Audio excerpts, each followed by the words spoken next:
This is a new and strange environment at first, suddenly finding yourself in orbit.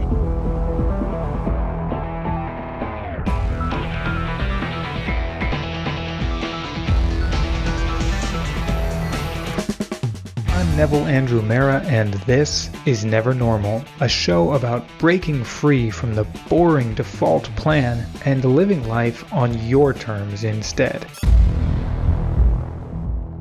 Justin Gary, welcome back to Never Normal. Oh, it's great to be here as the OG guest. I'm excited to return and share some more wisdom and good chat. You were guest number 1, and this will probably end up going out as episode 10, so that's kind of like a nice sort of bookend for the first 10 episodes. Last time you were on, we talked a lot about your story and just your path from being in law school and having a sort of more typical career path to where you are now, obviously a successful game designer. One of the things that came out in that episode was just this very analytical, carefully thought out approach you have to your path in life and goal setting and stuff that you and I talk about a lot when we're not recording a podcast. So since today's the last day of the year and everybody's kind of thinking about 2020 was crazy and setting goals for 2021 and all that kind of stuff, I thought it'd be fun just to sit down together again, record an episode and talk about how last year went, what we're both planning for next year, lessons learned, and talk about the new project that we've been working on together as well. Yeah, sounds very exciting.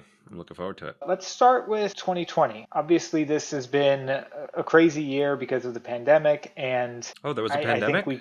I think very different than I think any of us had in mind, and a lot of people's goals just got tossed out the window.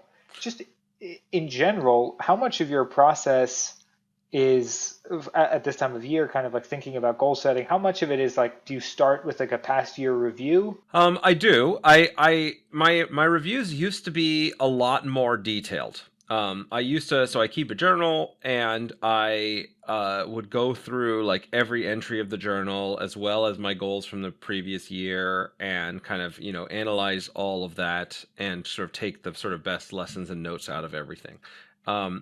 And then I would compare them I'd create a kind of one sheet, and I'd compare it to previous one sheets from previous years. So that, sort of how well did I do on my goals? What did I learn this year? How could I improve? Like that kind of process. So towards that idea of sort of very analytical, very process driven.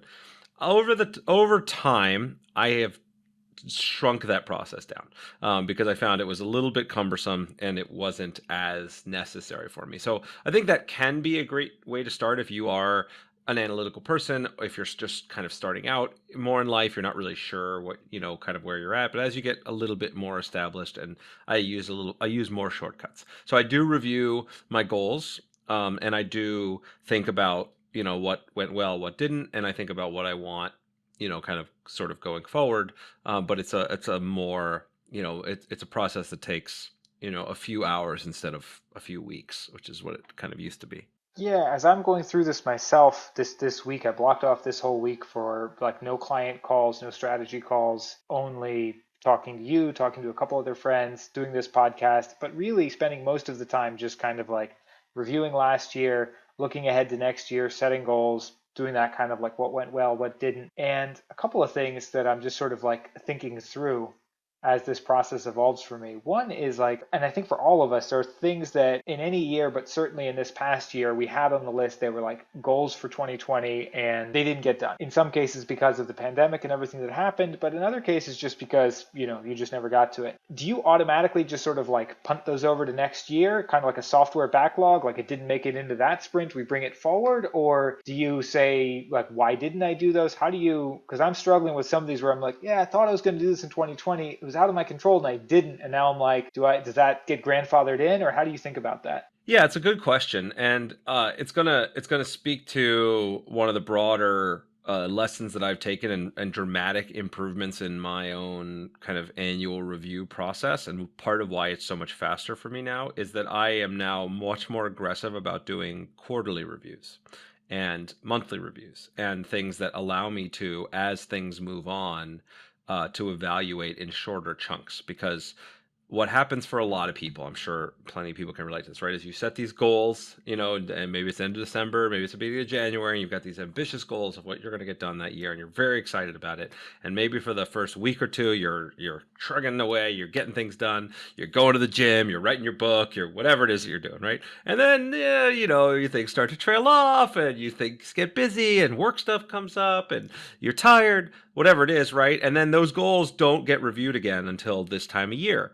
And it's like, well, why didn't those things get done? Most of the time is because you're not being realistic and you're not reviewing them and you're not making them front of mind and turning them into things that you can either act on or recognize when you're off track and either change your goals or reevaluate your path towards it.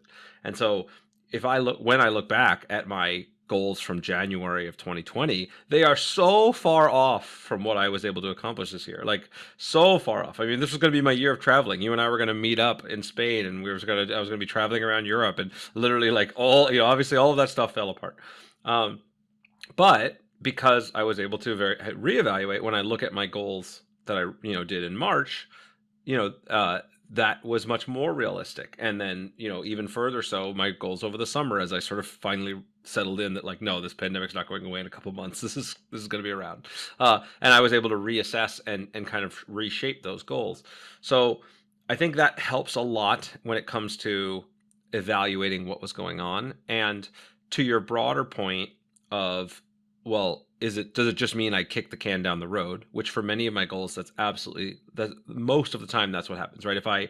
If I'm reviewing my goals quarterly and monthly, what that usually means I'm making some progress, but I didn't quite finish what I thought I was going to finish, right?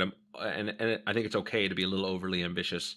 Aggressive but achievable is what I like to tell my team when we're trying to set deadlines for our company. That if we're never missing any deadlines, then that also means we're not probably pushing as hard as we could.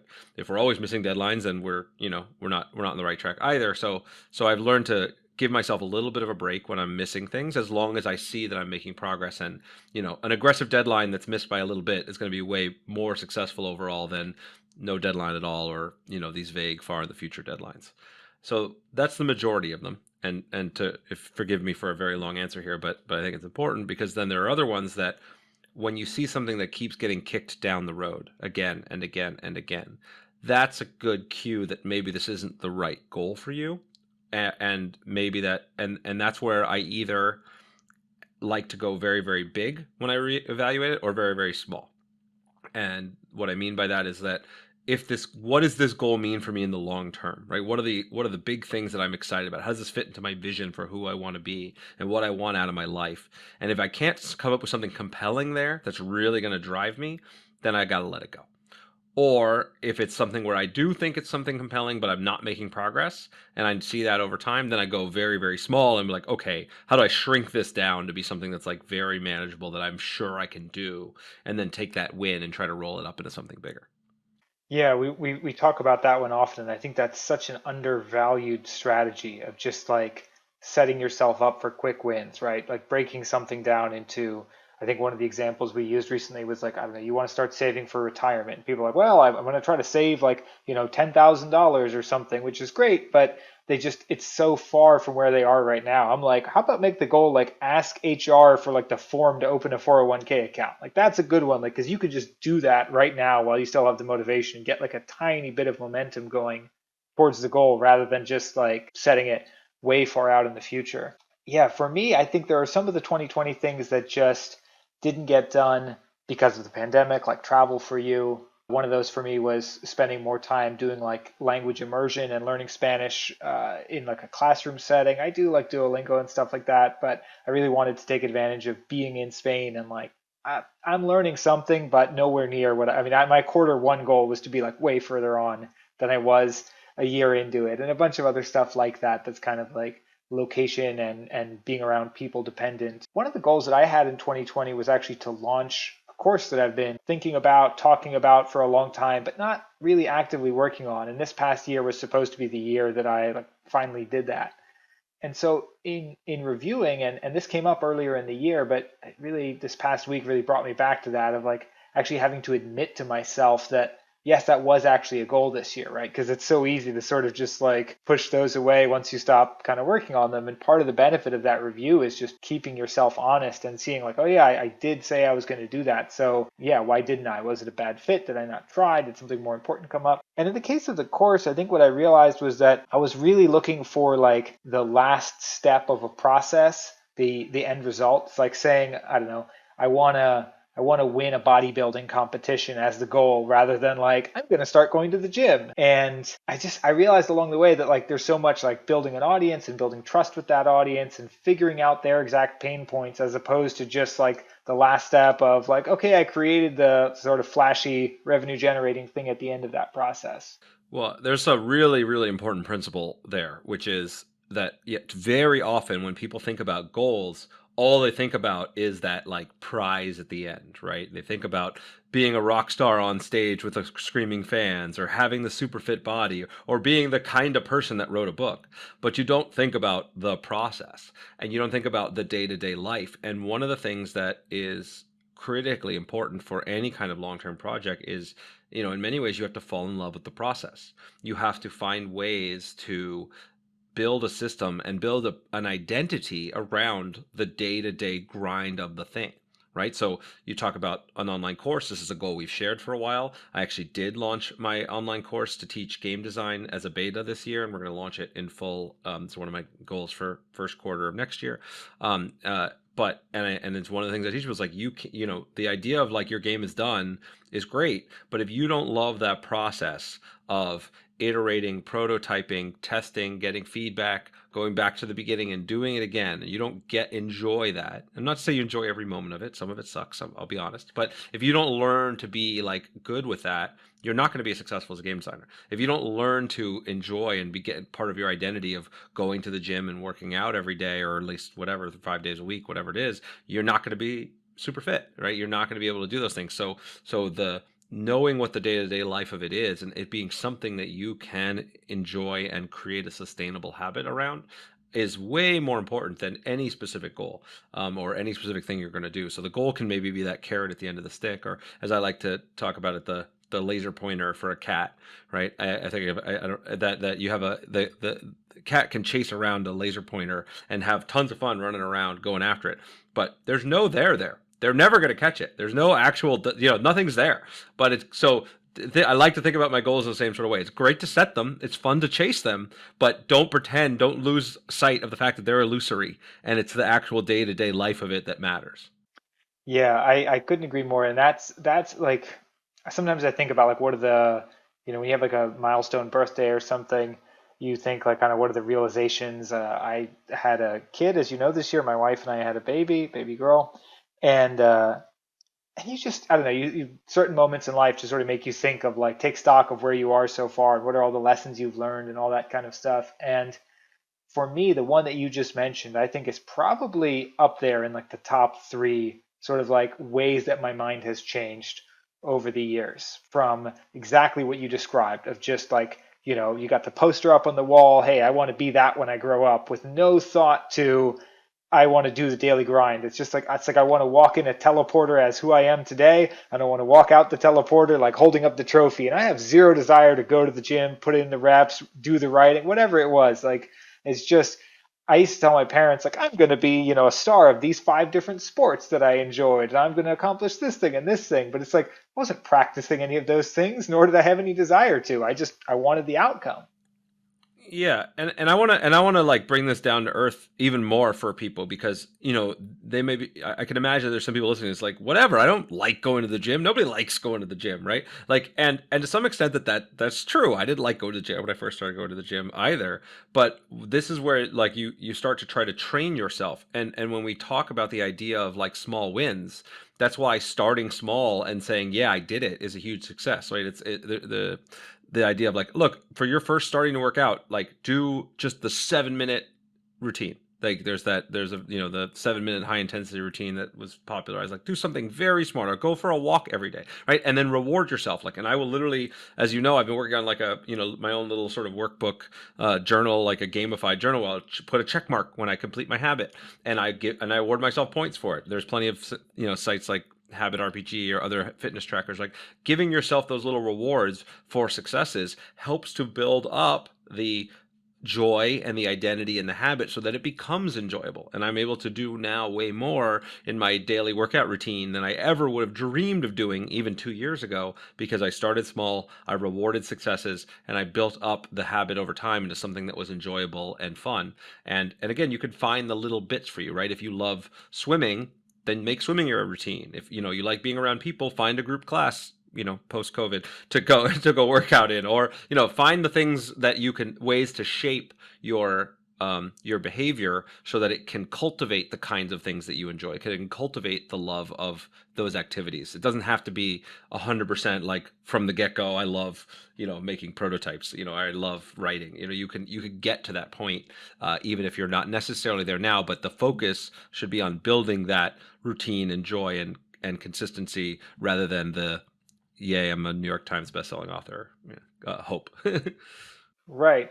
Yeah. Speaking of New York Times bestselling authors, a 9 or 10 times New York Times bestselling author, Neil Strauss, who we both know and have been mentored by, his book, Everyone Loves You When You're Dead. It's, I think, probably one of his least famous books, because he's written some pretty well-known books.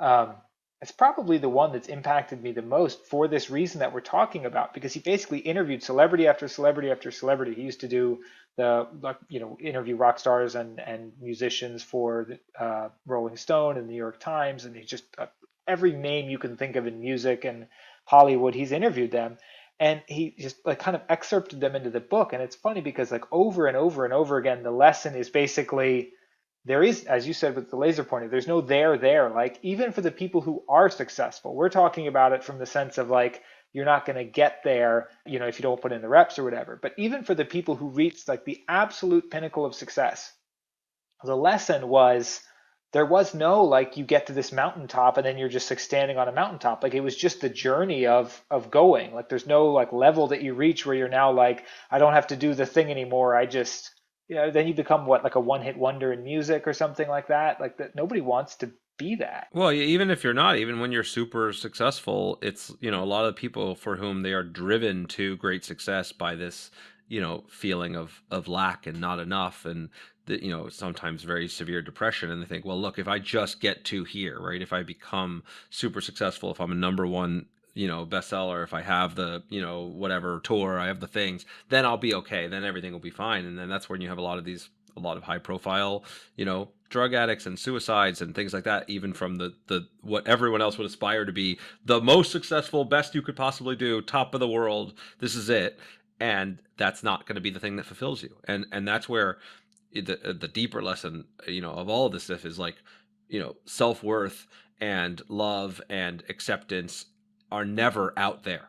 There's nothing in the world that can provide those things for you. You have to find the ways to provide those things internally, right? You have to internally reference to build that sort of stuff up. And then the external stuff is it's fun, it's great, it's good to work towards, and but if you're looking for that as the way that you're going to be okay, or you're going to validate yourself, that it's just a recipe for failure. And unfortunately, it's the recipe we're all drilled into every day. And right, it's certainly something I've fallen victim to throughout most of my life, and still occasionally fall victim to. So I don't want to act like some kind of saint that doesn't also look for validation out there. But I try to build habits and mental habits and routines that correct for that.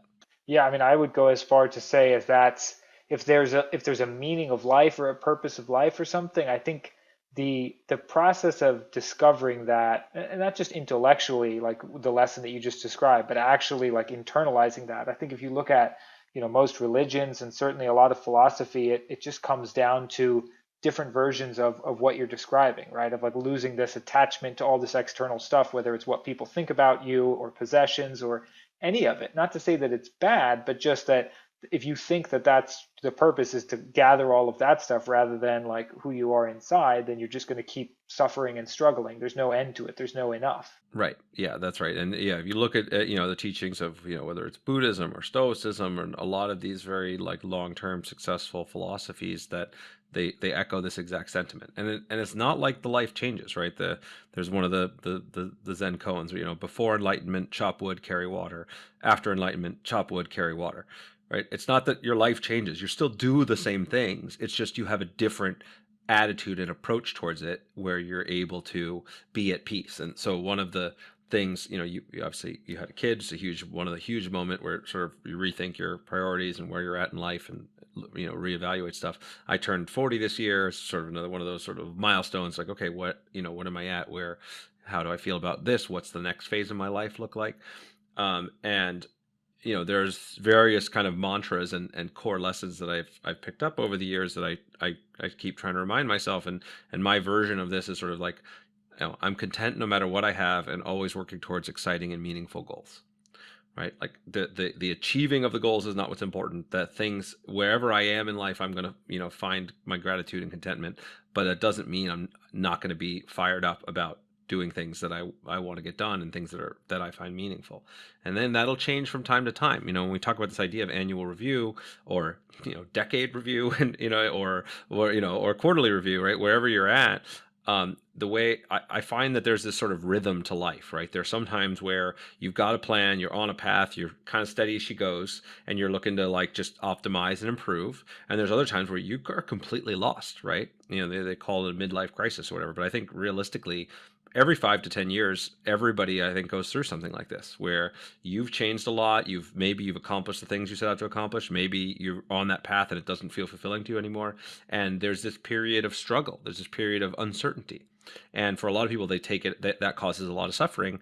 And I've learned that, like, when you sense that, don't think of it as something wrong with you. It's okay, right? Then you need to kind of sit with that and then think, okay, what is it that's going to get me excited and drive me again? What's the next layer of my karma, as Buddhist language would put it, right? Or what's the next thing that's going to drive me forward, and go explore. And when we talk about how do you find the thing that's going to be exciting you from day to day, I don't think there's usually, you can research, you could write, you could journal, all this stuff helps, but a lot of times it's just doing that's going to unveil that for you, right? And I look for the things that chase where my energy level goes up from day to day, right? That's one of the best hacks to find out what's going to be a good driver for you. If your energy level is high, you're doing the right things. If your energy level is low, there's things you got to change, and that can be obviously basic things like mental and physical habits. It can be the work that you do. When you're just like, I don't want to get out of bed anymore, I'm over it, then that's a big sign something's wrong. And when you are maybe not jumping out of bed, maybe you're getting your cup of coffee, but when you're excited about your day, more often than not, then okay, you're probably on the right path. Yeah, I completely agree. That's such an important overlooked barometer of what you should be doing. And just bringing this all back to kind of ground level, I could talk on the philosophy side of this all day, but we promised, goals and goal setting routines. And I think these are actually the most important principles. So I'm very glad we got to them. But just thinking, like, in terms of how they translate into setting goals, for me, one of the things I realize is that I set too many goals, right? It's very easy to write something down in a Google Doc or on a piece of paper or wherever you put your goals and say, like, this year I want to do this, this, this, and this. And you mentioned something in passing there that just, like, maybe sometimes it's just keep going. And as I went from, looking at 2020 and thinking about 2021, I actually feel like I'm in a good place. Not necessarily like I've achieved everything I want to achieve, certainly not. But I feel like the things that I'm working on right now are the things that I want to be working on, and they're the things that do excite me. And I have the opposite problem where it's too easy for me to just get excited about the next thing and move on to that. And when I look at areas where I haven't been as successful as I wanted to be, or things just didn't work out, goals didn't get accomplished, or started some business and it didn't become successful, in almost all cases, it's not because it was like a bad idea.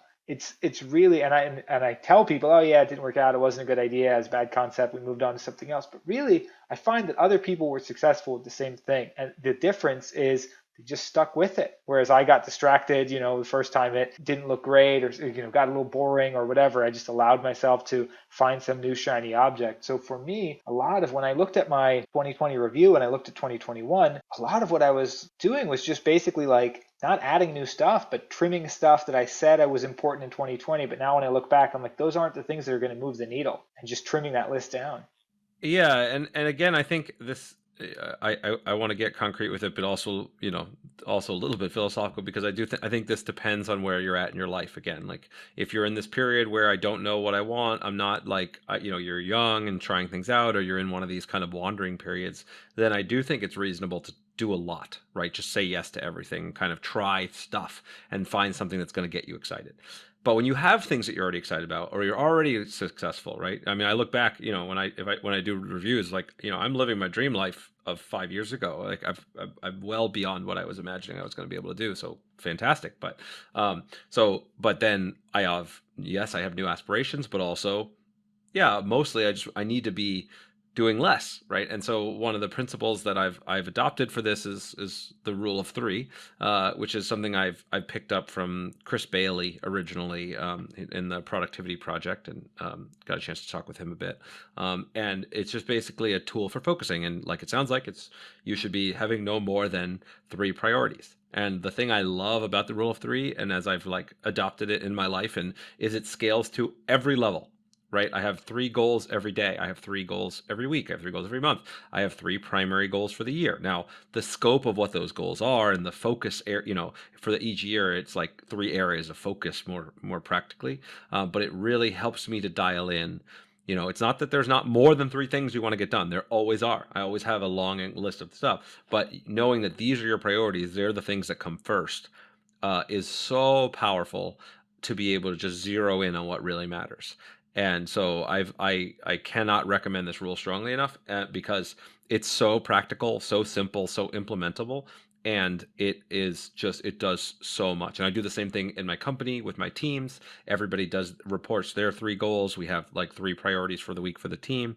And when I do quarterly reviews with the team, same thing. Every tier, it's been drilled into them, and it makes things so much easier. So that's like a very practical, down to earth, like superpower that everybody can adopt, right now. So what, like thinking of 2021 kind of goal setting and all that. So do you start with like, three slots on a piece of paper and then decide, these are the three things I'm going to focus on, and then break those down into sort of like quarterly goals, or what's the process like? Yeah, so my process is actually very similar to the core design loop, the same process that I teach, for designing games, and I believe it's true for most creative process. Whereas originally it's sort of, the broad scale inspiration. Like if I have a list of stuff that I've either accumulated and I do over time, stuff that I'm excited about, or things that I've previously thought maybe I'd want to do but haven't, I'll have a broad list of stuff that I'm excited about, or things I might want to do. And then there's usually sort of categories that will kind of, you could break life into. There's a bunch of them, but maybe it's physical health, mental health, career, learning and growth, family and relationships, fun and excitement. It almost doesn't matter exactly how you break it down, but there's a variety of these categories out there that you can kind of find. So using these categories as parameters to kind of put things into buckets, I find is kind of helpful, so that you don't too weight yourself on one side. And and then what I'll do is for the year, I'll pick, I'll pick three of those categories that I want to focus on, and then within that, I'll pick whatever my top three things of that category that are like going to be the way I'm going to progress in that, right? So it was, 2 years ago, relationship was a really big priority for me, and I got engaged and was really focused on making that as great as it could be. And then my relationship was in a really good spot. So this last year was much more about my career, and then learning and getting this course off the ground, and like beginning to cultivate this idea of teaching and learning and growing that way, right? And so it'll shift from year to year based on what I assess my kind of where my life is at and what's most important to me at that time. So when I'm saying year goals, it's really these sort of year categories that then kind of subdivide into sort of three specific action items for each of three specific categories, is how I approach it now. Yeah, for me, I definitely, if I don't put like reminders to think about those other sort of main focus buckets, it's too easy for me to just go like way deep on like the work one and have it like super broken down, and then just be like, yeah, other stuff, and not. So yeah, it's helpful to even just start with that kind of like as a prompt, right? Family, relationships, friends, work, et cetera, et cetera. Um, Within the sort of scope of work, and work for me doesn't mean, like somebody's paying you a salary. It's like life's work, right? I try to tear down that barrier between, the stuff that you're officially doing as part of some paid project, and just, for me, it's anything I'm creating, thinking about. I think life's work is the best way I can describe it. Going back to the idea that I was talking about with wanting to launch a course, and then realizing that like that's maybe the end of a process rather than the start of a process, where I ended up with that train of thought was building an audience is really like the first step towards so many of the different things I want to do. Like I talk about many different things that I have so many of these kind of like shiny object type things I want to chase and do. And Tim Ferriss often talks about the Pareto principle, but like in other terms, like what's the one decision that makes all the other decisions easier or irrelevant or something like that. And for me, when I look at like all of the things that are on my list that I would like to achieve or things I'd like to work on, almost all of them benefit from having an audience of people who are already sort of paying attention to what I'm writing or talking about. They're engaged with what I'm doing. And that's just not something I've really put enough effort into so far. And so that's top of the list for me of those kind of like focuses for the year ahead. Yeah, yeah, it's great, and it's just to underline that that point. For anybody that's unsure, of what things that they might want to do, the you know building an audience, which is another way to say, add value to the group of people that you want to serve. Uh, get better at communicating, right? No matter what you want to do in life, whether that's verbal speaking or writing or whatever, communicating is always a superpower. And work on your physical and mental health. Those three things, that's exercise or meditation or something along those lines, are things that are going to like serve you almost no matter what you do, where you go in life. And so they're great, like overarching strategies for quite a bit of flexibility. Definitely. And I'm glad you said that because within building an audience is still it's like an early step towards a lot of the kind of big picture goals, but it's not exactly, you don't sit down for 20 minutes and build an audience, right? It's not an action, it's still sort of an outcome. And so again, I kind of like recursively going through these, I'm like, okay, so how do you build an audience? And it is exactly what you described. It's creating value for the people who you care about or who you want to serve or who care about the same things you care about. And so for me, that's going to take the form of creating more just content. This podcast is certainly part of that. As I've said to you before, and as I've said on the show before, these are the conversations I love having anyway. The only difference is I wasn't recording them and sharing them with the world before. They were just conversations, that only two people were hearing, and now a lot more people are hearing them. Um, I have an email list. I do send the occasional email, but I always wonder, that's like, do they, are people going to unsubscribe if I send too many emails? Or like, are certain people who are on the list who joined because of this other thing that I did, are they going to be like not interested in this? And I was reading, there's a guy, it's Billy, I think his last name is Broas, who does online marketing for courses actually. But I was just reading something he wrote, and I love the way he framed this. He's like, yeah, people are going to unsubscribe when you start emailing your list, but it's like knocking the barnacles off a ship before you go out to sea. And it's silly, but it's like it's so true because if I'm sending emails about the stuff that I care about and want to write about, and the people who are reading it don't receive those, I'm like, why the hell do I care if they're on my list or not? Like, what kind of vanity metric is it? Just like number, whatever. If I lose 1,000 email subscribers who are not interested in the stuff I want to talk about, what value are they providing anyway? Well, yeah. Well, if your ego is based on how many people are on your email list, then now that's why it hurts you, right? That's the challenge. But but you're absolutely right. You're absolutely right that it's your goal of building an audience is not to have that number be as big as possible. It's to attract the people who you can serve best and that you want to serve, and to repel those that you don't. Like, part of the job is to repel those people. You don't want to be wasting their time because that's bad for them and it's bad for you. And that's very hard, right? Same thing is true, again, just sort of going back to what to game design. It's, people want to make games that everybody's going to love at all ages and then play at all the things, right? And that's just not the realistic target. You want to target a small niche of people who you are going to absolutely love what you have to bring. And over time, that may grow, and it will if you do good work, but you don't want to be trying to serve everybody. It's too intimidating. And then again, to underline another point that we talked about before, when you're saying, hey, I'm just having the conversations I'd love to have anyway, right? That's exactly the kind of thing we're talking about when we say make sure you like the day-to-day of it, right? I did the same thing when I started my podcast. I love having conversations about design and deep dive into all the different components of it, but I also wanted to make sure that my structure of the podcast wasn't too onerous for me. So, like, unlike a lot of podcasts, I only do typically once a month. I go for as long as I want. Some podcasts will be 2 hours long, or some will be an hour doesn't matter. I did not put myself under those restrictions because I just wanted to say, look, I'm gonna have this conversation for as long as it's interesting to me. And after that, I'm going to stop. If it's like really interesting to me to deep dive into some really, really niche component of design for a lot of my audience is not going to care about, they can stop listening. And so those elements really do make a big impact in the sustainability of the project, especially for things like this, where like the podcast, like, I don't advertise on my podcast. I don't plan to advertise on my podcast. I'm not trying to make money from the podcast. I'm just trying to like serve the people that I want to serve. And then, there's plenty of opportunities if they like what I'm doing to buy my book or the course or do other things that, whatever stuff I want to do down the road.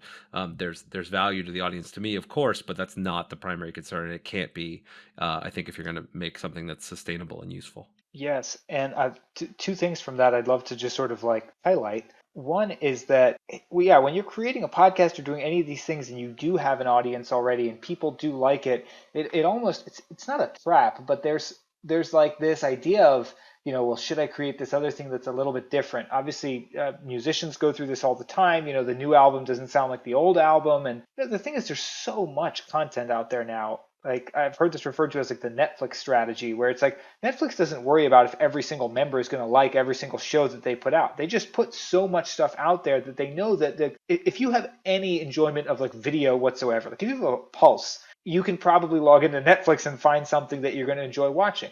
But they don't care that, you're not necessarily going to like everything that's out there. You might only like 1% of it, but there's still going to be like a lifetime worth of content for you in that 1%.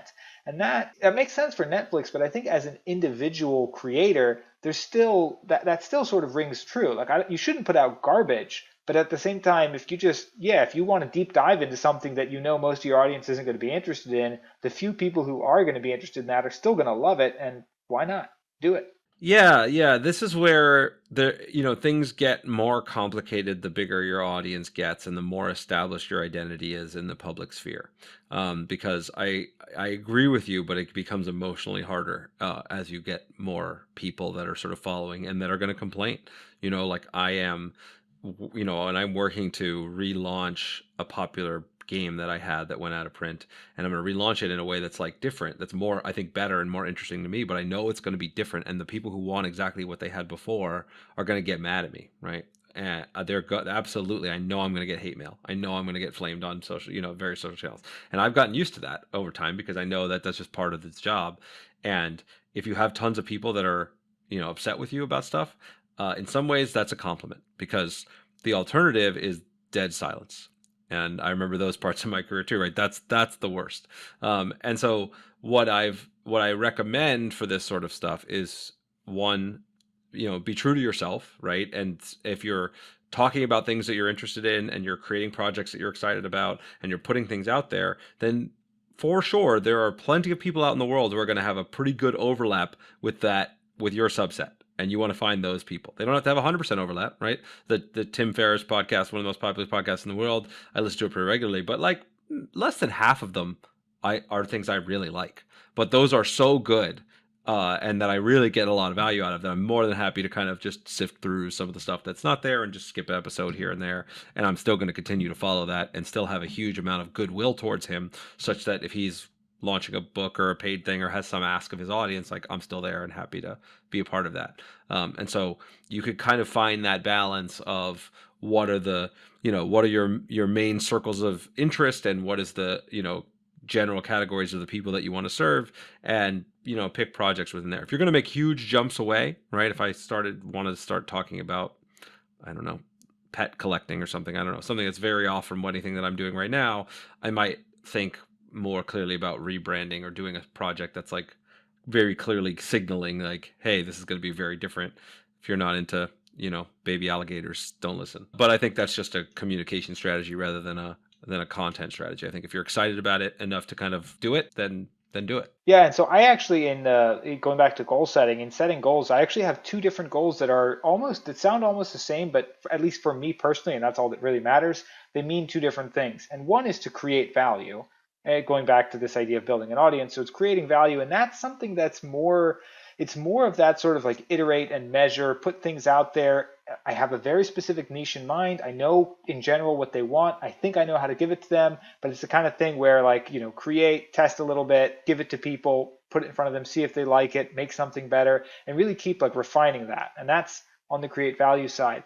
But I also have something which is where like I don't want to necessarily get trapped by that, because it's so easy to measure things these days, right? It's so easy to see how many downloads did this episode have, who clicked on which article, right? In the news business, this gets talked about a lot, from like clickbait to the so-called vegetables news. And just for me personally, I don't only want to share the things that I know are going to do well. I want to just take the stuff that's in my head and put it out into the world. So I have like a create consistently, like put it out there kind of goal for the year that I have some specific ideas around. And then I have like a create value one. And so they're both sort of around this idea of putting stuff out into the world. But one is like give people what they want. And the other one is just don't let it only live inside your head. Because for way too many years, I've had kind of like two categories of things: the stuff somebody's paying me to do and the stuff that I think I should be doing, but I'm not because nobody's paying me to. And it's just like, hey, that was a good idea I had 10 years ago. Somebody finally created that business or wrote about that topic. And I'm like,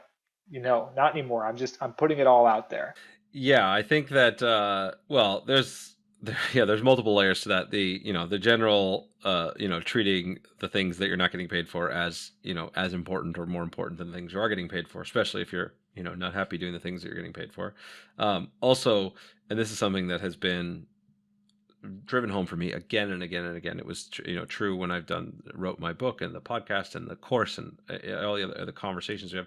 The teaching people and sharing what you know makes makes you smarter, right? Makes you learn more, right? When you have to be able to formulate your opinions in a way that can communicate clearly to others, you have to refine your thinking.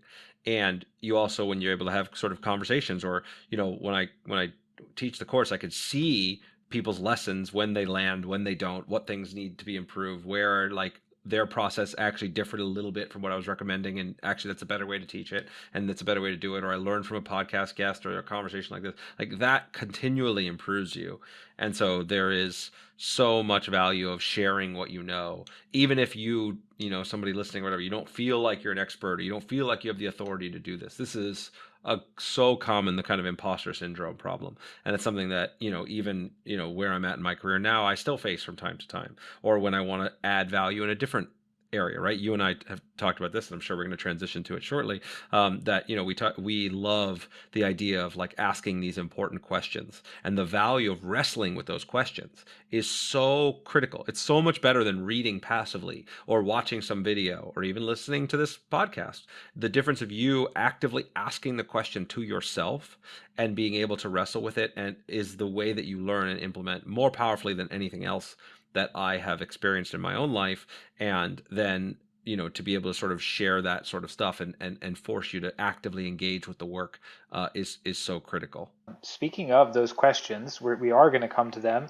I'll give you one example of one right now. I know you subscribe as well. James Clear, the Atomic Habits guy, sends out his 321 newsletter, which includes content that he creates. It includes a couple of quotes, and it includes a question. And the question I think it was the latest one, is it's very on topic for us. What is a mistake you seem to repeat each year, and what can you do to prevent it this time? And in my case, I've been thinking about this even before he sent it, because that was kind of along the lines of this annual review we're talking about. But that certainly brings it to a fine point. And for me, it's that idea of just setting a bunch of goals, things I want to achieve, being somewhat disciplined about it, but still kind of putting more stuff out there. But this is the crucial one. Doing it in a way where the goal is measured by what I'm going to call like a lagging indicator, right? And a lagging indicator would be something in the context of goal setting: lose 10 pounds. You only know that you've lost 10 pounds once you've lost 10 pounds. A leading indicator would be, which is, that's what am I going to do to prevent it this time, would be to set goals with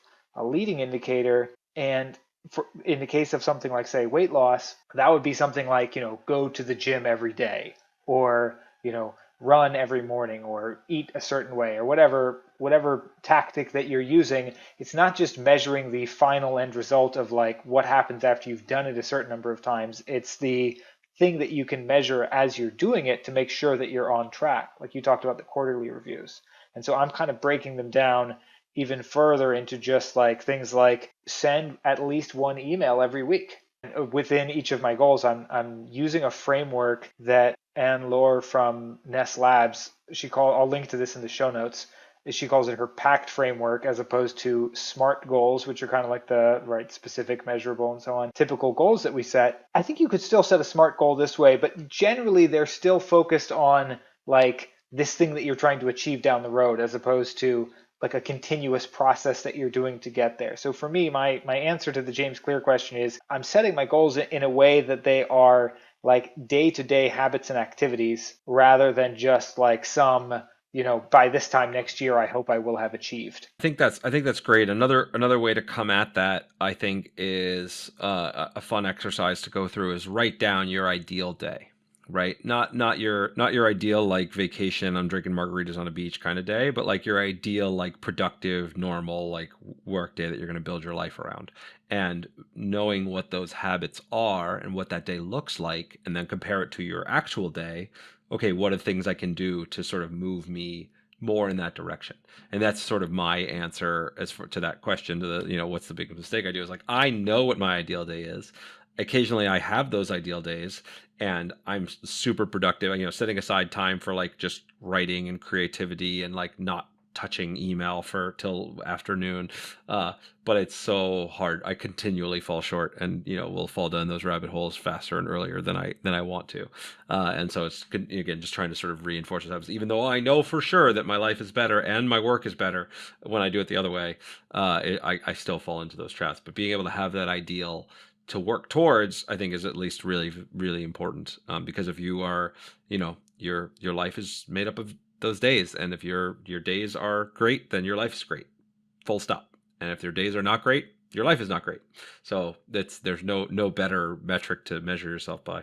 So those are, a few examples of those kind of great questions, right? So what's a mistake you seem to repeat each year? What could you do to prevent it? That's something that most of us aren't even necessarily thinking about. What's your ideal day? How does it differ from your current day? And you hinted at this, so let's go there. Those are the types of questions that, for me, having spent more than 10 years now, sort of like deep in this kind of personal development, self-improvement world of like, reading the books, going to the Tony Robbins seminars, watching the TED Talks, and really just like obsessing over this kind of stuff, what I've realized is that just getting the information, right, listening to the lecture, treating it like entertainment, right? If you watch like a lecture or a TED Talk the same way you watch a movie where you just kind of like lean back in your chair eating the popcorn and enjoying it, like that can be fun and there's nothing wrong with doing that, but it's not where you get the benefit. Like you don't get the self-improvement, the transformation, the outcome if you just kind of passively watch or read or even just like sort of think about it. But the actual transformation in all cases, from my experience, comes from actually sitting down and applying the lessons that are being taught or that are in the book to your own life, like actually doing the hard thing of being like, oh yeah, like what, where am I falling short? What's the mistake I'm making? How could I, whatever the question is, actually pulling that question out of whatever it is that you're reading or watching and then applying it to yourself. Yeah, that sounds so important, but it sounds so difficult, Neville. If only there was a way that people could break that down into bite-sized chunks, where it was easy to sort of get those questions presented to you and you could, I don't know, in less than maybe 10 minutes a day, you could answer those questions for yourself to really apply things. If something like that existed, I would think it would be incredibly valuable, don't you? I actually went as far as collecting those kinds of questions for a long time. Like I realized that, oh yeah, the question is the valuable part. And so I got in the habit of like anytime I was reading something, especially a book of like this kind, or even just like a biography of someone who was really successful, and like I found that they had a question that they asked themselves over and over in their career or whatever it was. Like I was smart enough to get in the habit of collecting those questions, but even then, as you just kind of hinted at, I had no routine for going back and actually doing like the process of thinking about those questions. I would just put them in a notebook. Speaking to the broader questions, like that is exactly the same process. Like, so you and I have been friends for 2 years now or so, and I have over the course of the last 8 to 10 years done the exact same thing, where I just have a hashtag questions kind of link within all of my notes that I can always search for and find the key questions from everything that I've read. And if I don't have a key question out of something I've read or a TED Talk I've watched or something that means I didn't actually get value out of it. Like those are the ways that I'm able to derive value, and it's something that, like you said, it's been tough because a decade worth of questions, and these things like, how do I know how often should I review them? What triggers me to do so are very tough challenges. Exactly. So you're the one other person I know who's like nerdy enough about this stuff that to actually literally have like a folder full of these questions, right? We each compared notes one day and realized that we both had like a notebook full of great questions that we were collecting. And we're talking right now on December 31st, like the one time of year when most people do kind of sit down and do at least some sort of like review of their life, ask themselves a question of where am I going? Where do I want? But outside of that, I find that even the people who are like nerdy like us, who think about this kind of stuff, who are into personal development, don't really have a process for like resurfacing those questions on a day-to-day basis. And that was something where like I had been thinking about this for a long time, and I'm just like, should I program something on my computer? Should I like set up a notebook where like I tag each one with a date, or put it in my like Asana to-do list so it like pops up? And we just came up with this idea of like, what if you could just get one of these questions put in front of you every day? What would be like the easiest way to do that? And well, I'll cut to the chase, fast forward to the result that we've been talking about.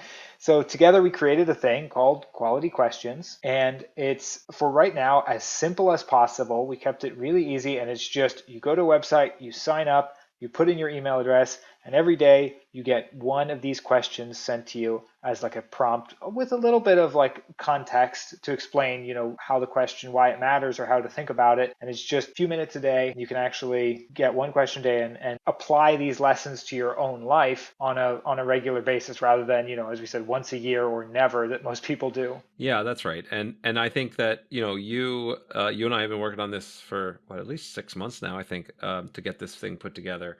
And again, I've been having these conversations for multiple years, and it's something I'm very excited to be able to share with people, because it is uh, taking a lot of that hard work and really distilling it down into something that, I was sort of joking about earlier, but really you can do in 10 minutes a day with, we're not charging for this. It's something that we've put out there just for people to be able to access. It's the perfect time of year to do it, because the nice thing about taking something, right, it's easy to, as we talked about at the top of the hour, that it's easy to sort of set goals at the beginning of the year and then never look at them again, right? And so now you could set a goal and take an action immediately by signing up for this series of questions, and then you'll receive an action, simple action to take every single day, a basic question that'll take you less than 10 minutes to answer, and then those questions will drive towards actions. They'll drive. It was very important to us. Like, we spent a ton of time refining the copy in each of these emails and refining the questions and how they feed into one another, so that it's each step is easy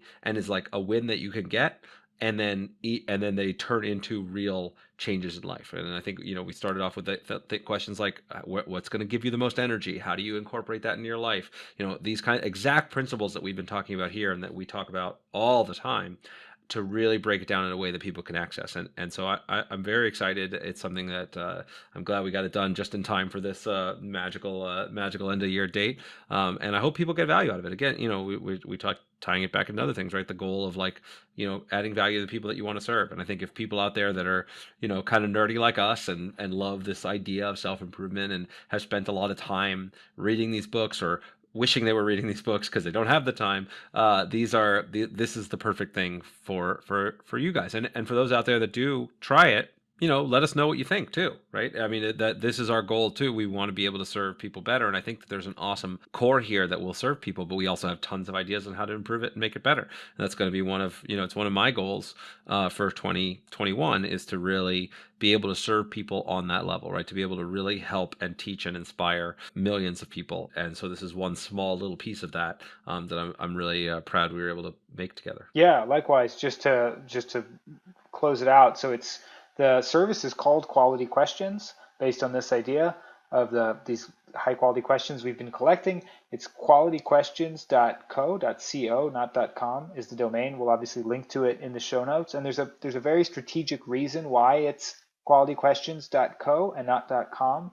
And that reason is because the .com was for sale and it was very expensive, and the .co wasn't taken and it was pretty cheap. But the reason it is strategic is because, going back to all these goals and everything, one of the things that I've done a lot of times in the past is try to guess what the market wants, what people need, what they would benefit from, and not actually put something out into the world until, I've spent years thinking about it and then maybe never actually doing it. And so the goal with this, you and I have these questions. We've exchanged our notebooks of questions. As you said, for like 6 months, we've been talking about this, working on this, refining the questions, but we sort of do this stuff anyway together.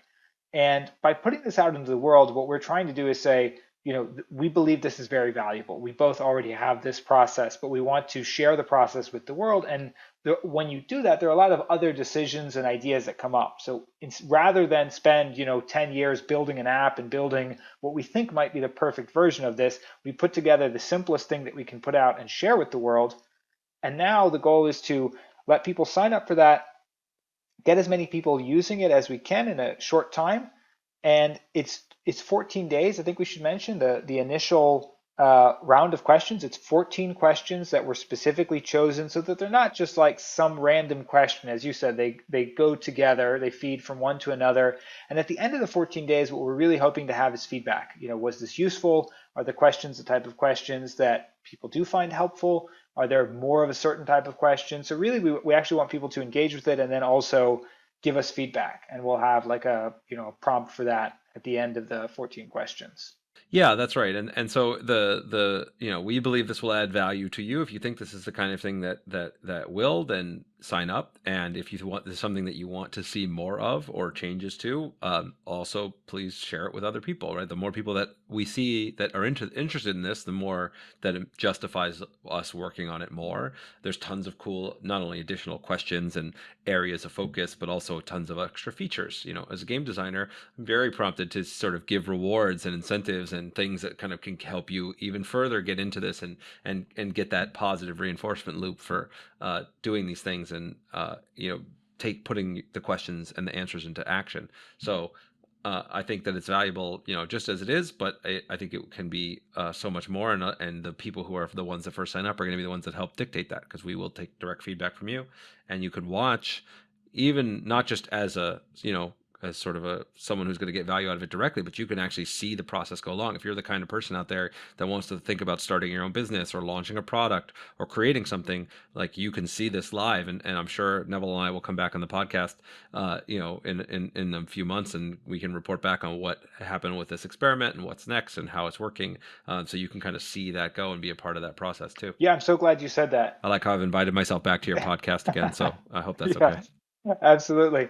I love that you mentioned that, though, because that was actually one of the other goals for this quality questions in particular, but for me in general, is to do more of exactly that sort of building in public, right? Don't do it all behind closed doors and then only show it to the world once it's perfect, but rather get it out there, get feedback, get it in front of people. And just, I think you already said this, but just to reiterate, this is totally free, right? There's nothing to sell here. There's no credit card. There's nothing. It's literally just go sign up for it and you get the questions. And all we want from everyone who does it is just feedback. Like, was it useful? Did you enjoy it? Would you want more of these? And that'll tell us, should we keep going on this or just work on one of the many other projects that we both have queued up? Yeah, that's right. So it's just, and one of the nice things about this sort of project is whatever comes of it down the road, like, it's a great free service that I know many people out there will find value in. And so, go check it out. I think that's exactly the best place to leave it. Is there anything else, Justin, you wanted to cover before we go? No, I think it's been an incredible. I mean, it's been a challenging year for a lot of reasons. It's forced a lot of people to have to adapt. It's given us a lot of opportunity.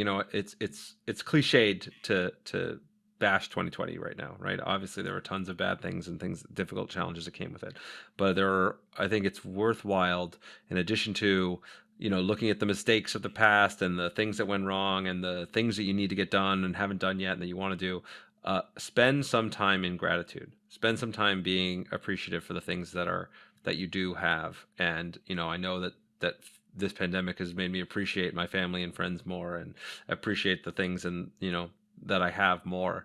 And I think that it is, in addition to this sort of goals and self-improvement stuff, which I love to geek out on, love to work on, there's no more powerful thing than just spending a little bit of time in appreciation for the stuff that you do have. So I'm going to close on being my gratitude to you, Neville, and our friendship and the things that we have learned and taught each other over the years.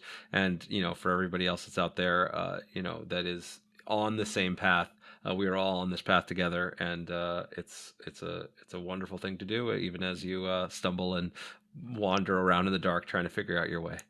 I love it. Thank you so much. I'm also grateful, and like I had a conversation with a friend the other day who's been going through some tough times recently, and like I love that you said that about being grateful, because it's so easy to kind of focus on the things that aren't going right. And if you're listening to this, I know this sounds cheesy, but honestly, if you're listening to this, you're still alive and you got that going for you, and like that is the most important thing. Like you can only just build up from there. And there've been some tough times, but I don't know. I'm excited and feeling very blessed.